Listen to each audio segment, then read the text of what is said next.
As a once at-risk student, the teacher that believed in me was my fourth grade teacher, Mr. Ryan. Mr. Ryan saw beyond my struggles and challenges. He saw the best in me and made a personal connection with me through athletics. I can still remember him complimenting me on a shoestring catch I made from a pass that he threw in 1984. In class, even though I was one of the last students to recite the multiplication facts in less than 100 seconds, when I finally did, Mr. Ryan celebrated my success as much as the student who finished first, my friend Mikey McCarville.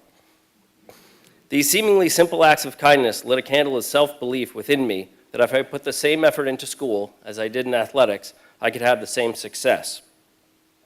I share the story about Mr. Ryan as he can no longer share it himself. He passed away the same year that I entered the teaching profession. Shortly before he passed on, I was able to share with him the impact he had on my life and how he inspired me to become a teacher just like him. However, on my first day of student teaching, I was terrified looking out at my class of first graders and questioned whether I was making the right choice or not. When it came time for recess, the teachers were heading to the staff lounge and the students were heading to the playground. I was torn and asked myself, what would Mr. Ryan do? So I followed my heart and the kids to the playground when Nicole, one of my students, said, "Come on, Mr. Ryan, come play with us." Now, my last name is Reisert, and I did not mention Mr. Ryan at all to them. So I saw that as a sign from above that I was making the right choice. The beauty of becoming a teacher is if we teach from the heart and take a personal interest in our students' lives, our impact can far outlive our short time on this planet. So much so that the inspiration for naming our 6-year-old, Jack, is after Mr. Jack Ryan himself.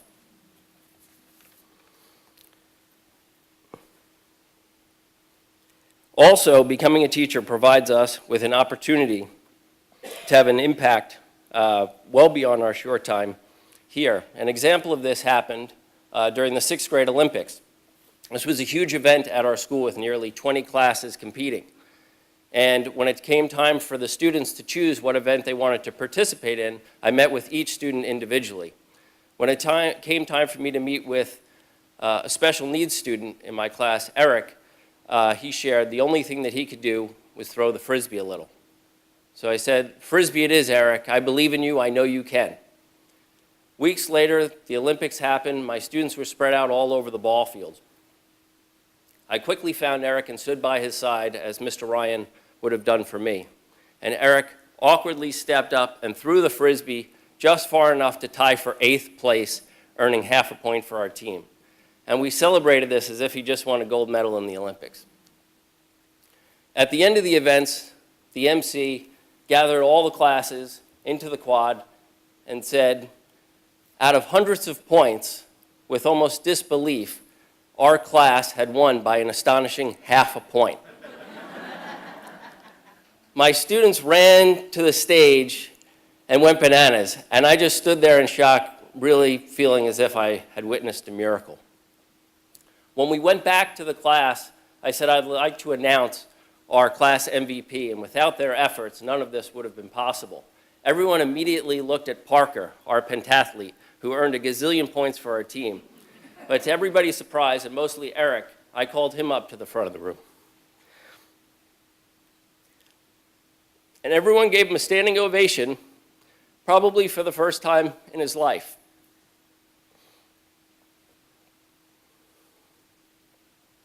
A few days later, Eric's mom pulled me aside and said, "I don't know what you said to my son, but for the past 2 weeks, he's been in the backyard throwing the Frisbee against the fence over and over and over again." Lastly, becoming a teacher provides us an opportunity to become a better person in the process. An example of this occurred when Taya Fusat entered my class as a 6th and later 7th grade student. Taya suffers from one of the most severe forms of spina bifida, yet despite her medical condition, Taya, against all odds, went on to become a national champion cheerleader. As a result of her 3rd tethered spinal cord surgery, Taya lost 85% of her leg function and sensation. The recovery process was grueling and at times unbearable. I stood by Taya's side in the hospital, bringing her letters and cards written by her classmates, as Mr. Ryan would have done for me. During her time of need,